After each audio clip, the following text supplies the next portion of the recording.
I'm Bonnie Marlowe, broker owner of Cisco Realty. And I'm Lindsay Joyce Wick, realtor at Cisco Realty. Today we want to talk a little bit about online websites such as Zillow, Realtor.com, the ones that buyers typically use to start searching for homes. Yep. And talking about those websites, it's also important for buyers too. Buyers need to understand, for sellers. It's important for both. Yes, exactly. It's important for both sides. Sellers need to understand that 99% of buyers start their home search online. Absolutely. And the two most important things they look at are pictures and the description. Yeah, I mean, if it's not a good picture or, not much in the description, it doesn't catch your eye, you just blow right through and move on to the next one. Exactly. And then they'll never come and look at your house. Which is why it's important if you're looking to sell your house that you look at some of the listings, current or past, that agent has that you're considering. Just make sure that they have good listing photos, good descriptions to help bring people to your house. Yes. And for those buyers, starting your search online is really a good idea. I think most people do start searching online. Exactly. It gives you an idea of what home prices are. Yes. What you can expect to afford in your price range. What's available in your area. Exactly. How many homes are, currently for sale. And all that's important when you're looking for a house. Yes. And then once you have an idea, you need to find your own agent though. You need to find your own agent because a lot of those websites, they'll have a connect now or click here and schedule now. And that's not always a good thing because a lot of those are leads and agents can buy those leads. But you may be connecting with somebody who's not familiar with your area, doesn't have much information on the house. But if you have your local agent, then they can help you, schedule a good time to get through the house that's available for, both buyer and seller. And I think a lot of times buyers are misled and they feel like when they click on that button, they're going to connect with the listing agent. Yes, yes. And that's not who you're connected with. No. And in reality, it's not even necessarily the person you want to speak to. No. I mean, if your agent has that house listed, absolutely. But, I think connecting with your agent who already, like I said, is familiar with the area, maybe familiar with the house, maybe they've been in it before, that should be your go-to, who you're going to call. Right. The listing agent already has an existing relationship with the seller. They're already working for the seller and trying to, look out for the seller's best interest. Yes. You want your own agent that is working for you, looking out for your best interest, and can negotiate on your behalf. Yes. Not that you can't have a dual agency, and sometimes those do work out great, especially if you already have an existing relationship with that agent.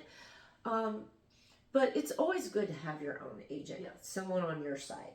It definitely is better to give somebody you trust a call to represent you versus just kind of clicking on that button because, I had somebody the other day, they go, I tried to click on Realtor.com and they connected me with an agent in Indiana. Well, that's really close to us, but they couldn't even show them the house because they're not licensed in our state. But so you don't really know who you're going to get, I guess is what I'm saying. Exactly. And not only that, but some of those websites have a specific time. And that is extremely misleading in my opinion. Those websites really have no idea when that house is available, when the seller is allowing showings, whether or not, whichever agent they connect you with, what their schedule is. Yes. So you click on that button and say you want a showing on Sunday at 5. Well, maybe the seller has a party at that house on Sunday and it's not available to even be shown. That website doesn't know that. No. So 9 times out of 10, more than likely, you're not going to get that date and time anyways. Yeah. Because, the website doesn't really know the schedule for that house. No, the stars have to kind of align for that to happen. Even if it's a vacant home, I mean, somebody else may be showing it at that time and it's just unavailable. Exactly. or the agent could be busy at that particular time and need to push it back a few hours, or move it forward a day or back a day. So it's really, go online, find the houses that you like, research online, but then call your own agent. Yes. To schedule the showing. Tell your agent, I'm interested in this house. Yes, your agent's probably also looking, but sometimes, you might say you want this, or this, and that's specifically what the agent's looking for. Yes. But you might see a house that might click only one or two of those boxes and still be interested in seeing that. Yes. And the agent might have crossed it off just because it didn't click all your boxes. And they don't want to waste your time, on a house that they think that you might not be interested in. So it's a team, really, when you're working with an agent. It's a team effort. You look for houses, they're looking for houses. You discuss which ones you find and decide which ones you'd like to go see. So, that's kind of the way those websites should work. As an augment or a segment or a way to help you. Yes. But with your search. Yes. And I do think it's really great to use those websites for research and all that stuff. Absolutely. I think there's a time and a place for them. But at the end of the day, I think your local agent's going to have a lot more information about your own search. So. And I agree with that totally. So is there anything else that you would like to add about these websites?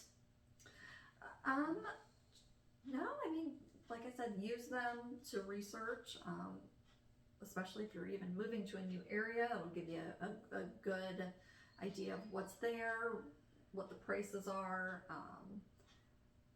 But, I would say beyond research, you should probably call your local agent. Yeah. Well, changing gears a little bit, Lindsay and I would like you to come up with a name for our Wednesday videos. Yes. And go ahead and comment what you think the name should be, and the winning name will receive these cute little crocheted pumpkins. We crocheted them. Oh, no, we did not. These were actually crocheted by Marlowe's Creation. Yes, they have the really, really cute stuff. They do, and they have a Facebook page you can go on and try to find and see what else they have available if you'd like to purchase some of their crocheted items. Lots of cool fall stuff. I'm sure they're going to have really good Christmas stuff this year. I know they did last year. Exactly. So come up with a name for us for our Wednesday videos. Comment your name, and you can enter to win these crocheted pumpkins. And we'll have the winner next week. Sounds good. We'll see you then.